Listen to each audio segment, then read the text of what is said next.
Hello, Chameleon Academy. This is Bill Strand, and I'm very glad to be back talking with you. Now, this week I wanted to talk about wide format cages.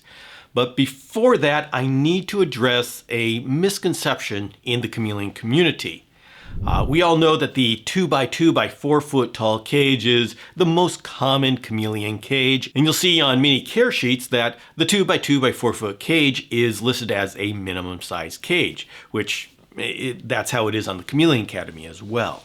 The problem comes when we elevate this 2x2 by 4 foot tall cage from an effective cage to the ideal cage. I see a number of places where people are saying that the chameleons need a vertically formatted cage, a cage that is higher than it is wide. Now, there is a valid reason for why this came to be. Chameleons like to be high up, that's their security. And so it just follows, if chameleons like to be high up, wouldn't they rather have a vertically orientated cage? So it's good logic, but it's the wrong conclusion. Yes, chameleons do like to be high up. They derive their security from being high up, but they don't measure height as between their basking branch and the bottom of the cage. They measure height between the basking branch and the tops of our heads, or the creature's heads that are milling about their cages. And so what this means is that where the floor of the cage is isn't as important as to how high up the cage is put. And if we look at how chameleons move within the three-dimensional space of a tree, we notice that they like to move horizontally and they like to perch horizontally. That's why in our cages we have all of these horizontal branches. And so if you have a choice in cage shape, like say you're making your own chameleon cage, consider adding width instead of height. Now, bigger is better definitely applies to chameleon cages, and so if you have the option to make it both wide and tall, go for it. Now, I recognize that most people aren't in a position to design their own cage, and so I'm going to go over the commercially available cages. And so we can start by the most common, the 2x2 by 4 foot tall cage. The most common manufacturer of this cage is Zoomed. The Zoomed Reptibreeze XL can be found at stores, at reptile shows, and online. It's a completely screened cage. It's black, though Zoomed does have a version that has an acrylic front that's much more rarely seen. Another manufacturer of entry-level cages is DIYcages.com, and they have a cage that's equivalent to the Reptibreeze, except it's in silver. And then if you want to go up in quality from there, Dragonstrand.com has both screen and hybrid cages in that size. The 2x2 by 4 foot tall cage gives you 16 cubic feet to work with on the inside. Now your other option that's commercially available is the Exoterra Large Extra Tall. And that's a screen cage that's 36 inches wide, 18 inches deep, and 36 inches tall. This is a totally screen cage, but Zoomed is saying that they're going to be coming out with a cage of their own in those dimensions, and supposedly it's coming out at the end of 2022. I saw a prototype, it looks pretty good. The main difference is that it's going to have acrylic front doors, and the rest of the cage is screen. It's not out yet, but we'll watch for it. Now this cage size gives you a little less internal volume to work with at 13.5 cubic feet. So the question of the video is, which one would you go with? And I will say either one of those cages is going to be effective. Now if you asked me which one I'd go with, and you gave me a decision between the Exoterra Tall Extra Large and the Reptibreeze XL, I'd actually throw a curveball at that, and I would say I would get 2 of the Zoomed Reptibreeze XLs. And I would merge them together for a 4 foot by 2 foot by 4 foot cage. Because I want the best of both worlds. I want a wide cage as well as a tall cage. Now I hope you don't see that as cheating, because it does make a very cool cage with a whopping 32 cubic feet of internal volume to work with. Not to throw out spoilers, but by the end of the week I'm going to be releasing a video here that tells you how to connect those two cages. If that is of interest to you, subscribe to this channel, hit that notification bell, and you're going to be among the first to know when that video releases. So maybe you need a little bit more information to make the decision between a vertical format cage and a wide format cage. And I'm going to say that the main difference is going to be in the strategy in implementing the forest edge. What's the forest edge? The forest edge describes this phenomena in nature where you have a lot of foliage And on one side of the foliage is complete open. You can see the sun and everything.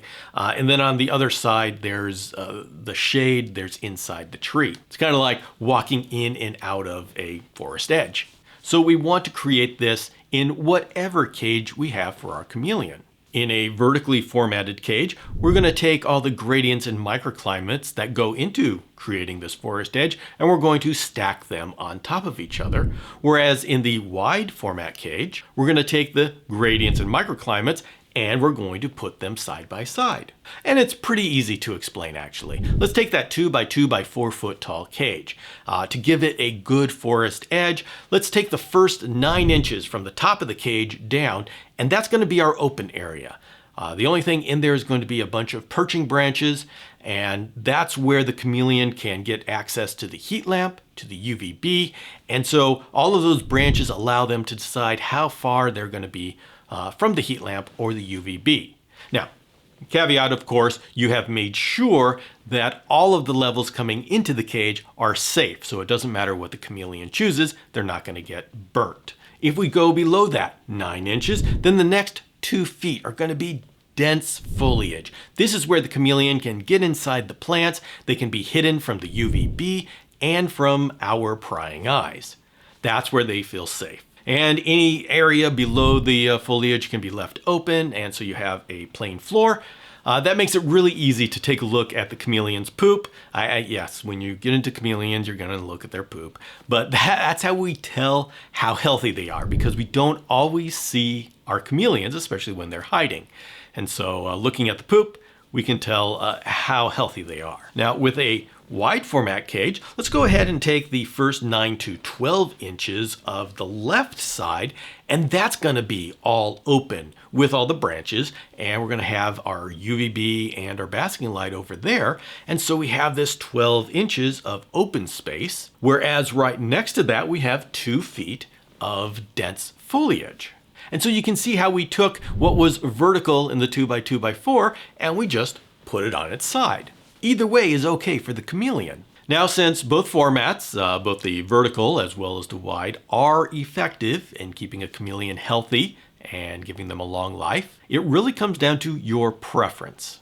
I personally enjoy working with both formats. The vertical style cage, if you add the dragon ledges in there, you can create this floating garden style in there that it just looks beautiful. But with the wide format cage, I have a lot more space to work with. Now, as for which one I would choose, I'm probably going to go with the one that gives me the most internal space to work with.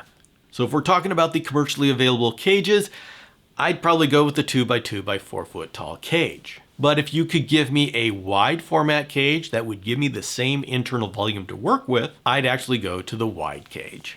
Now, I know that's frustrating if you came here looking for a definitive answer as to which cage to buy, but at the very least, what I can offer you is links in the description below to build guides on the chameleonacademy.com website that tell you how to build both the 2 by 2 by 4 foot tall cage as well as the 36-inch wide cage.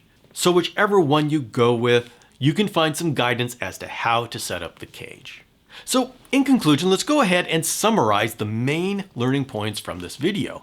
First of all, chameleons are horizontal animals. They like to perch horizontally and they like to move horizontally. So if you're going to be designing a cage, take that into account. 2, wider is better than taller if you're able to put that wider cage up higher and you have the same amount of space to work with to build your chameleon environment. With the cages that are presently available upon the release of this episode, I guess I'm going to be leaning towards the 2 by 2 by 4 foot tall cage, only because it has more internal space to work with.